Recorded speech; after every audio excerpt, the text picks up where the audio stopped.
The theme for this week is inquiry. And if you're new to inquiry, like the name suggests, you are inquiring about something. The work of inquiry invites you to inquire about or to question the thoughts that you are thinking and or believing that causes you suffering, that causes a war to occur within you.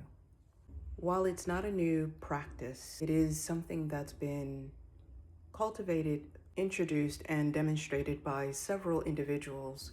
But the one that I'm going to spotlight is the work of Byron Katie because I've become familiar with it over the years.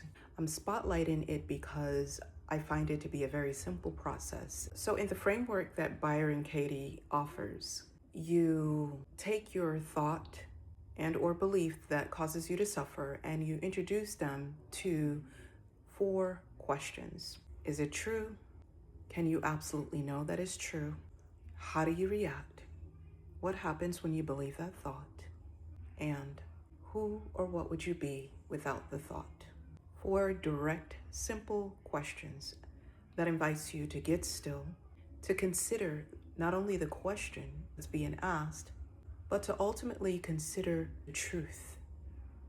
And the truth only reveals itself if you get still enough to notice yourself in a particular situation that caused you to have that thought to begin with and to suffer as a consequence of having that thought and or belief. My initial idea was that I would canvas you guys and invite you to drop your statements, the thoughts and or beliefs that causes you to suffer. But when I ran that test, it just didn't quite land the way that I wanted it to. And so what I'm going to do is I'm going to keep it personal to me. I'm going to introduce, just for this video, there's going to be 7 consecutive videos, but for this video today, I'm going to introduce one thought that I am believing that causes me to suffer, and I'm going to run them through the 4 questions. So the thought that I have, and maybe you can relate, is I'm never going to make it. What I mean is that when I consider my whole life, I have the thought that I'm not going to make it. I'm not going to make it in terms of fulfillment, in terms of success, in terms of feeling joyful, in terms of anything related to those things. So I'm going to repeat the statement several times so that I can really so that I can trigger emotions that are related to that statement. I'm not going to make it. I'm feeling for a reaction in the body as well. I'm not going to make it. I'm not going to make it. I'm not going to make it. I'm not going to make it. I'm not going to make it. I'm not going to make it. I'm not going to make it. I'm not going to make it. There it is. First question. Is it true? I can only answer the first question with a yes or no. No other words. I'm not going to make it. Is it true?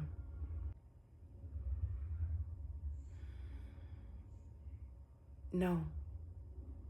So if I've answered no to question number 1, I can skip question number 2, which is, can you absolutely know that is true? So I'm going to skip to number 3, and the question is, how do you react? What happens when you believe that thought? Let me tell you. I have that first thought, I'm not going to make it, and they produce more thoughts to support the first thought. When I believe that thought, I feel restless. When I believe that thought, I feel incapable of focusing. When I believe that thought, I tend to isolate. When I believe that thought, I mismanage my time. I procrastinate. When I believe that thought, I feel overwhelmed because I'm thinking of all of the things that has yet to be done. When I believe that thought, I find that it interferes with my sleep cycles. When I believe that thought, sometimes my appetite is affected, it's adversely affected. When I believe that thought, I become catatonic in a sense that I'm not acting on my highest excitement. When I believe that thought, I become less joyful. And when I become less joyful, then I'm less interested in investing my attention into the things that I say I want to accomplish, I want to create, I want to share. You get the point. And now that I've offered what actually happens with me when I am believing that thought, I go to the last question, which is question 4. And question 4 is, who or what would you be without that thought?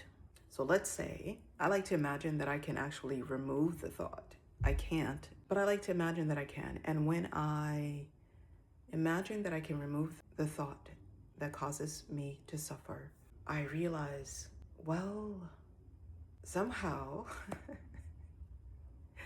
I'd feel quiet inside. My mind would be settled. I would be minding my business. I would be tending to the things that I say I care to create, to share, to do. I would be at ease. I would feel restful. Even if resistance were to come up, I would have the capacity to meet the resistance, to be with it, to look at it, and to relate to it, such that whatever it is that I'm giving my attention towards, my focus towards, is not interrupted. It's like I can work with the resistance rather than see it as a reason to collapse.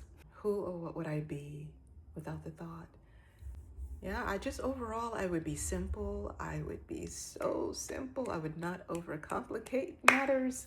I would not be looking for perfection. So I would just be easy breezy, doing me, minding my affairs. That's wow.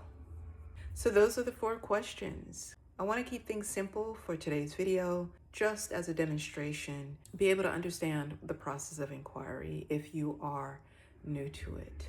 Life is inviting us to stop, to look at, to be with, and to discover the truth about ourselves as we are being with what we are being invited to be with.